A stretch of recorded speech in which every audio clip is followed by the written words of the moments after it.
ಇತ್ತೀಚಿನ ಸಂಚಿಕೆಗಳನ್ನು ಜಾಹೀರಾತಿನ ಕಿರಿಕಿರಿ ಇಲ್ಲದೆ ನೋಡಿ.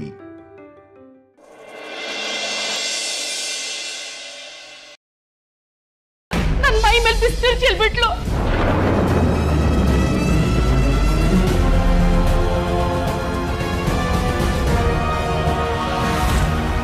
ಹುರಿತಾ ಇದೆ. ಅಯ್ಯೋ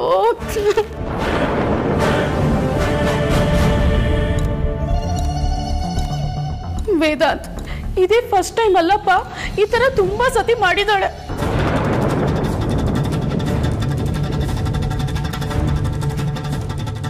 ನೀನು ತುಂಬಾ ಬೇಜಾರು ಮಾಡ್ಕೊಳ್ತಿ ಅಂತ ನಾನು ನಿಂಗೆ ಹೇಳಿರ್ಲಿಲ್ಲ. ಅವಳಿಗೆ ಮನೆ ಕೆಲಸದವಳು ಆಗಿರೋದಕ್ಕಿಂತ ನಿಮ್ಗೆಲ್ಲ ತಾಯಿ ಆಗಿರ್ಬೇಕು ಅಂತ ಅವಳಿಗೆ ತುಂಬಾ ಆಸೆ ಇದೆ.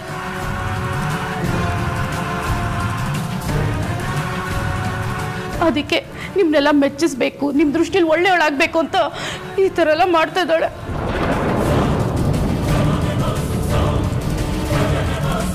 ಅವಳು ಏನೇ ಮಾಡಿದ್ರು ನೀವುಗಳೆಲ್ಲ ಸೈ ಅಂತೀರ. ಹಾಗಾದ್ರೆ ನನಗೆ ಈ ಮನೆಯಲ್ಲಿ ಸ್ಥಾನನೇ ಇಲ್ವಾ?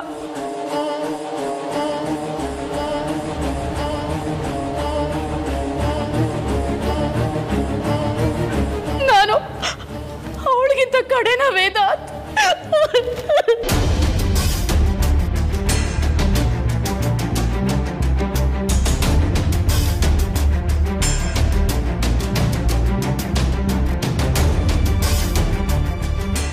ಈ ಮನೆಯಲ್ಲಿ ನನಗೆ ಅಂತ ಅಸ್ತಿತ್ವ ಇಲ್ವಾ ವೇದಾಂತ್? ಇಲ್ಲ ಅಂದ್ರೆ ಹೇಳು, ನಾನು ಈಗಲೇ ಮನೆ ಬಿಟ್ಟು ಹೋಗ್ತೀನಿ.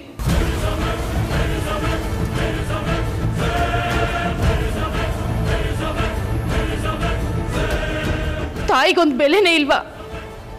ಸ್ಥಾನನೇ ಇಲ್ವಾ?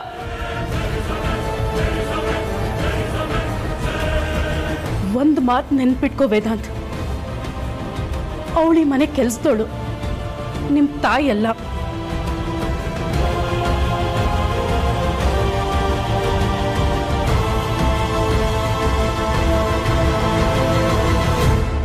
ನೀವೆಲ್ಲರೂ ಅವಳನ್ನ ಅಮ್ಮ ಅಮ್ಮ ಅಂತ ಕರೆದು ತಲೆ ಮೇಲೆ ಕೂರಿಸ್ಕೊಂಡಿದ್ದೀರಾ.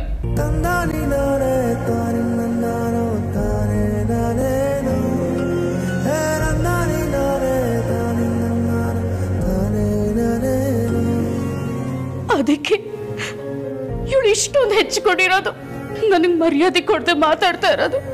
ಇದೇ ತರ ಆದ್ರೆ ನಾನು ಈ ಮನೆಯಲ್ಲಿ ಹೇಗಿರ್ಲಿ ವೇದಾಂತ್?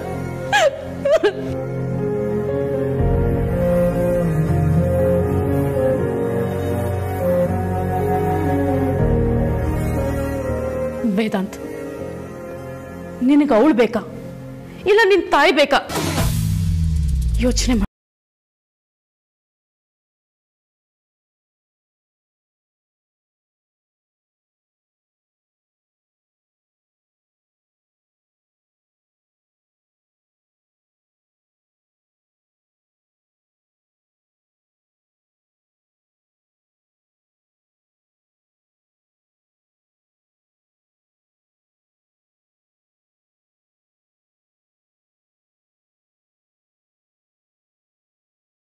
ಸಾಕು ಸುಂದರಿಮ್ಮ, ನಮ್ಮಮ್ಮ ಹೇಳ್ತಿದ್ದಾರೆ ಅಂದ್ರೆ ಅದು ಖಂಡಿತವಾಗ್ಲೂ ಸತ್ಯನೇ ಇರುತ್ತೆ.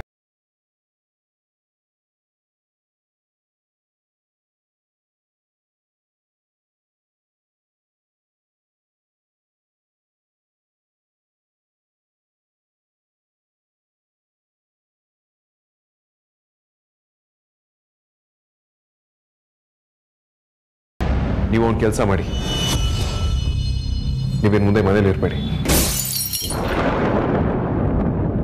ನಿಮಗೆ ಹೊರಗಡೆ ಬೇರೆ ಎಲ್ಲಾದ್ರೂ ಉಳಿಯೋದಕ್ಕೆ ನಾನು ವ್ಯವಸ್ಥೆ ಮಾಡ್ತೀನಿ. ಹೊರಟ್ಬಿಡಿ.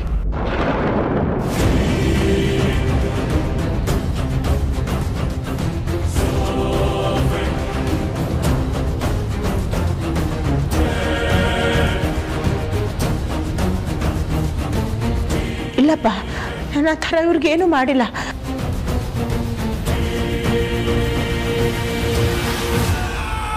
ಯಾವತ್ತೂ ನೋವಾಗೋ ತರ ನಡ್ಕೊಂಡಿಲ್ಲ. ಬೇಕಾದ್ರೆ ಅಮೂಲ್ಯ ಅವ್ರನ್ನ ಕೇಳಿ. ಸಾಕು ಸುಂದರಿಮ್ಮ, ಇನ್ನು ಮುಂದೆ ಮನೇಲಿ ನಿಮಗೆ ಜಾಗ ಇಲ್ಲ.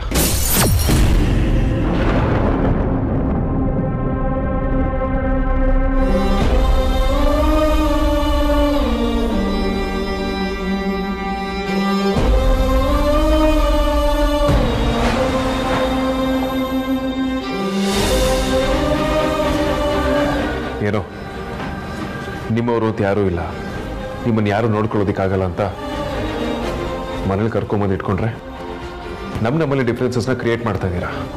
ವೇದಾಂತ್,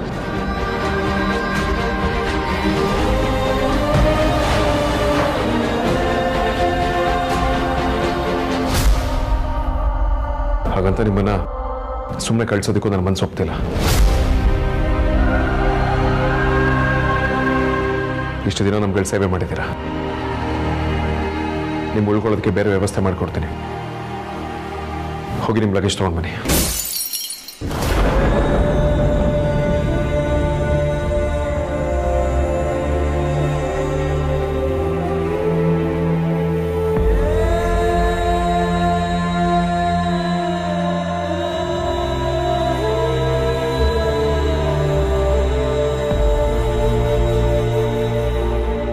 ನಿಮ್ಗೆ ಹೇಳ್ತಿರೋದು, ಹೋಗಿ ನಿಮ್ ಲಗೇಜ್ ತಗೊಂಡು ಬನ್ನಿ.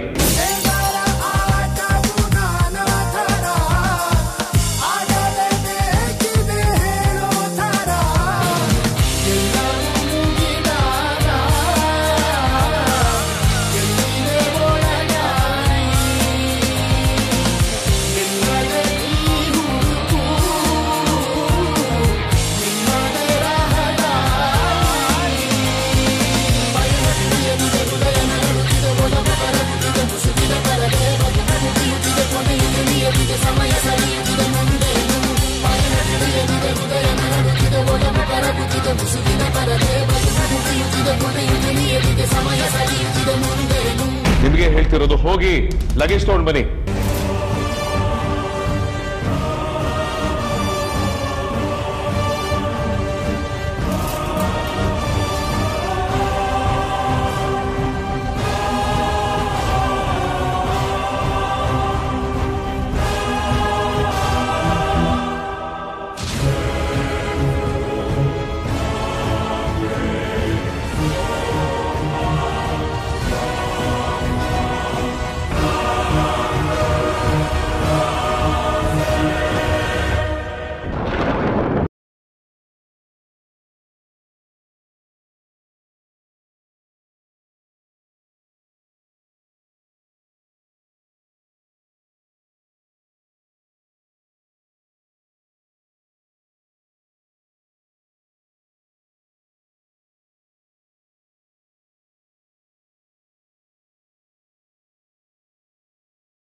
ಅಬ್ಬಾ, ತೊಲಗ್ತು ಒಂದು ಪೀಡೆ.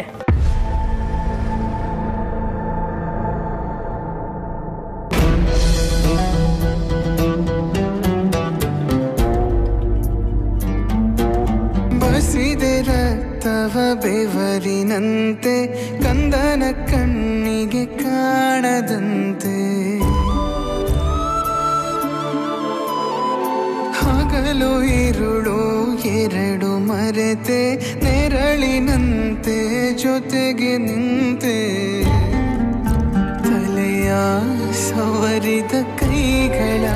ತಡೆದು ನಿಲ್ಲಿಸಿ ಹೊರಟೆನೋ ಹಾರಿ ತಪ್ಪಿದ ಮಗನು ನಾನು ನಿನ್ನ ಅರಿಯದೆ ಹೋದೆನು ಗುಡಿಯೊಳಗೆ ಪೂಜಿಸಲು ಅಲಹಾಡು ನನ್ನ ತಾಯಿ ಮನದೊಳಗೆ ಮಂದಿರವ ಕಟ್ಟಿರುವಳು ಕರುಣಾಮಾಯಿ ನವಮಾಸ ಮಡಿಲಲ್ಲಿ ಕಾಯುವಳು ಹೆತ್ತ ತಾಯಿ ನೋವಲ್ಲೂ ನಗುವವಳು ಒಬ್ಬಳೇ ಹೊತ್ತ ತಾಯಿ ಹೊರಡೋಣ ಅಮ್ಮ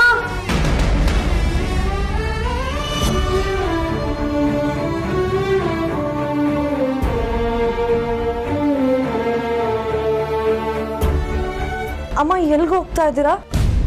ಅದು ನಮ್ಗೆ ಯಾರಿಗೂ ಹೇಳ್ದೆ ಬಟ್ಟೆ ಎಲ್ಲ ಇಟ್ಕೊಂಡಿದ್ದೀರಾ? ಆದ್ಯ ಅವ್ರಿನ್ ಮುಂದೆ ಮನೇಲಿರೋದಿಲ್ಲ.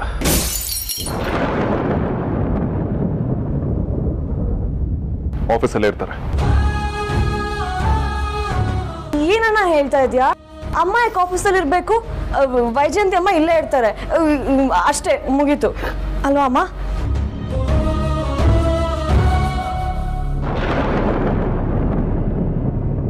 ಅಣ್ಣ ನಾನು ಯಾವುದೇ ಕಾರಣಕ್ಕೂ ಅಮ್ಮನ ಆಫೀಸಿಗೆ ಕಳ್ಸ್ಕೊಡಲ್ಲ. ಅಷ್ಟಕ್ಕೂ ಅಮ್ಮ ಯಾಕೆ ಆಫೀಸಿಗೆ ಹೋಗ್ಬೇಕು?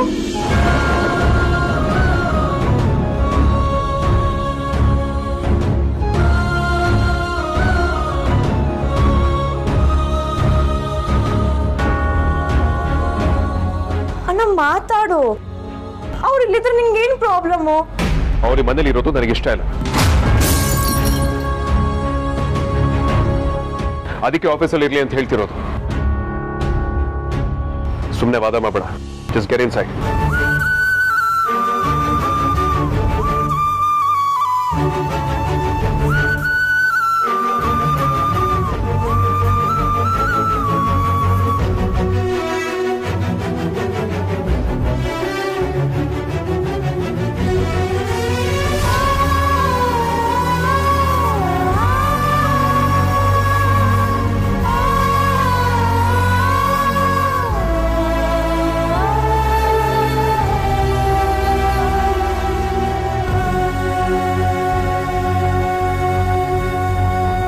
ಹೊರಡಲ್ವಾ? ಗುಡಿಯೊಳಗೆ ಪೂಜಿಸಲು ಅಲಹಾಡು ನನ್ನ ತಾಯಿ ಮನದೊಳಗೆ ಮಂದಿರವ ಕಟ್ಟಿರುವಳು ಕರುಣಾಮಾಯಿ ನವಮಾಸ ಮಡಿಲಲ್ಲಿ ಕಾಯುವಳು ಹೆತ್ತ ತಾಯಿ ನೋವಲ್ಲೂ ನಗುವವಳು ಒಬ್ಬಳೇ ಹೊತ್ತ ತಾಯಿ ಜನನ ಮರಣ ಜಗದ ಸಂತೆ ಅದಕ್ಕೂ ಮೀರಿನಿ ಬೆಳೆದು ನಿಂತೆ ಕರುಣ ಸಹನೆಯ ಮೂರ್ತಿಯಂತೆ ದೇವರಿಗೂ ನೀ ಸ್ಫೂರ್ತಿಯಂತೆ ಅದೃಷ್ಟವು ನನ್ನ ಪಾಲಿಗೆ ನಿನ್ನ ಕಂದನು ನಾನಾಗಿ ಹೇ ಹಾರಿ ಹೋಗಿರೋ ಹಕ್ಕಿ ಮರಳಿ ಕೂಡು ಸೇರಲು ಬಯಸಿದೆ.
ಮುಂದೆ ನೀವು ಆಫೀಸಲ್ಲಿ ಇರಿ ಅಂತ ಹೇಳಿದ್ದು ಸ್ವಲ್ಪ ಬೇಜಾರಾಗಿರ್ಬೇಕಲ್ಲ?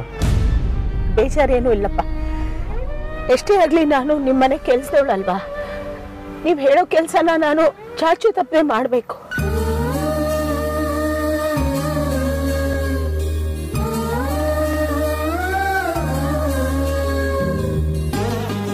ಅಮ್ಮೋ ಅಮ್ಮೋ. ಹಾ ಅದಕ್ಕೆ ಬನ್ನಿ. ಅಣ್ಣ ವೈಜಯಂತಿ ಅಮ್ಮನ ವಾಪಸ್ ಆಫೀಸಿಗೆ ಕಳಿಸ್ತಾ ಇದ್ದಾನೆ. ಇನ್ನೂರು ಅಲ್ಲೇ ಇರ್ಬೇಕಂತೆ. ಅಣ್ಣ ಮಾಡ್ತಾ ಇರೋ ತಪ್ಪು ತಾನೆ?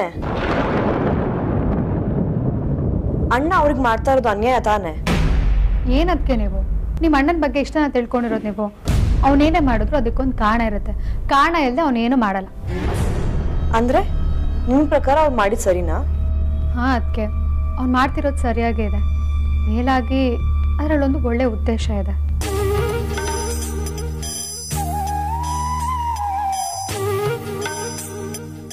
ಅಮ್ಮ, ಐಮ್ ಸಾರಿ. ನಾನು ನಿಮಗೆ ಬೇಜಾರು ಮಾಡಬೇಕು ಅಂತನೋ ಅಥವಾ ಎಲ್ಲರ ಮುಂದೆ ನಿಮ್ಗೆ ಅವಮಾನ ಮಾಡಬೇಕು ಅಂತ ಆ ರೀತಿ ಮಾತಾಡಲಿಲ್ಲ. ಅದಕ್ಕೆ ಬೇರೆನೇ ಕಾರಣ ಇದೆ.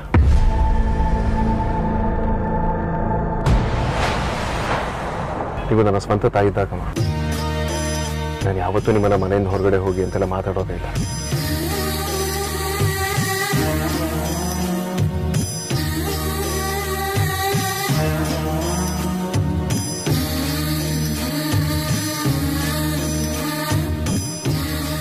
ವೇದಾಂತ ಅವರೇ, ನೀವು ಏನ್ ಹೇಳ್ತಿದ್ದೀರಾ ನಂಗೆ ಅರ್ಥ ಆಗ್ತಿಲ್ಲ. ನನಗೆ ಮನೆಯಿಂದ ಹೊರಗೆ ಹೋಗು ಅಂತ ಹೇಳ್ದವ್ರೆ ನೀವು. ಈಗ ನೀವೇ ಹೀಗೆ ಹೇಳ್ತಾ ಇದ್ದೀರಾ. ಏನ್ ನಿಮ್ಮ ಮಾತಿನ ಅರ್ಥ?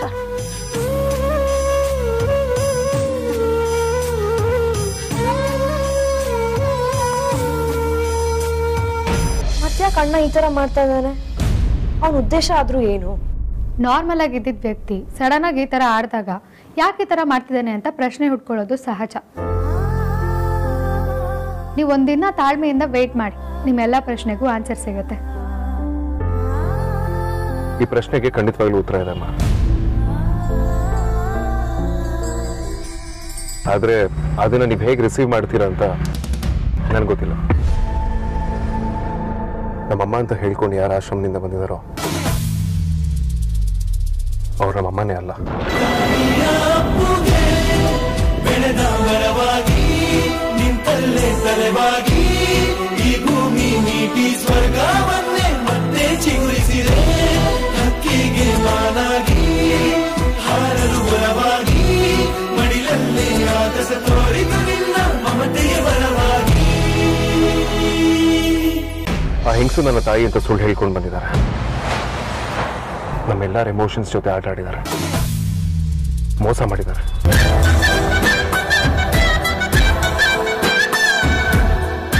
ವೇದಾಂತ ಅವರೇ, ನಿಮ್ಗಿದೆಲ್ಲ? ಹೌದಮ್ಮ, ಆ ಹೆಂಗಸು ತೇಜಸ್ ಕಡೆಯವರು. ಅವನೇ ಇವ್ರನ್ನ ಮನೆ ಕಳಿಸಿರೋದು.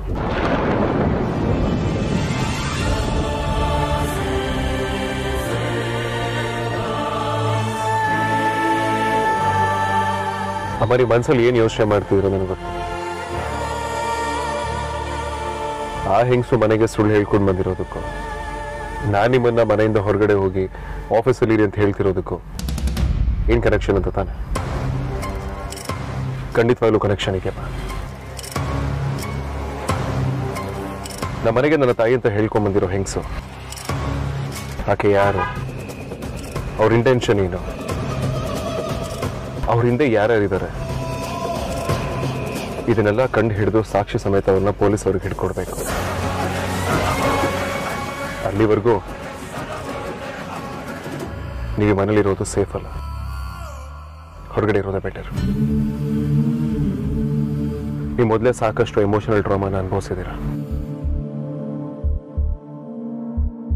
ಅಮ್ಮ, ಫಾರ್ ಸಮ್ ರೀಸನ್ ಇದರಿಂದ ನಿಮಗೆ ತೊಂದರೆ ಆಗ್ಬೋದು ಅಂತ ನನಗನ್ಸ್ತದೆ.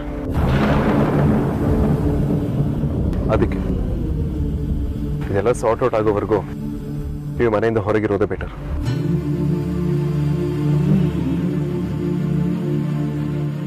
ಅಮ್ಮ, ಹಾಗೆ ಇನ್ನೊಂದು ವಿಷಯ, ಈ ಸತ್ಯ ಅಮೂಲ್ಯಂಗೆ ನಿಮಗೆ ಬಿಟ್ಟರೆ ಯಾರಿಗೂ ಗೊತ್ತಿಲ್ಲ. ದಯವಿಟ್ಟು ನೀವು ಯಾರಿಗೂ ಹೇಳೋದಕ್ಕೆ ಹೋಗ್ಬಿಡಿ. ಆಯ್ತಪ್ಪ, ಹೇಳಲ್ಲ. ಅಮ್ಮ, ನನ್ನ ಮಾತುಗಳಿಂದ ನಿಮ್ಮ ಮನಸ್ಸಿಗೆ ನೋವಾಗಿದ್ರೆ ಐಮ್ ರಿಯಲಿ ಸಾರಿ ಅಮ್ಮ, ಕ್ಷಮಿಸ್ಬಿಡಿ. ಗಮ ಗಮ ಗಮನೆ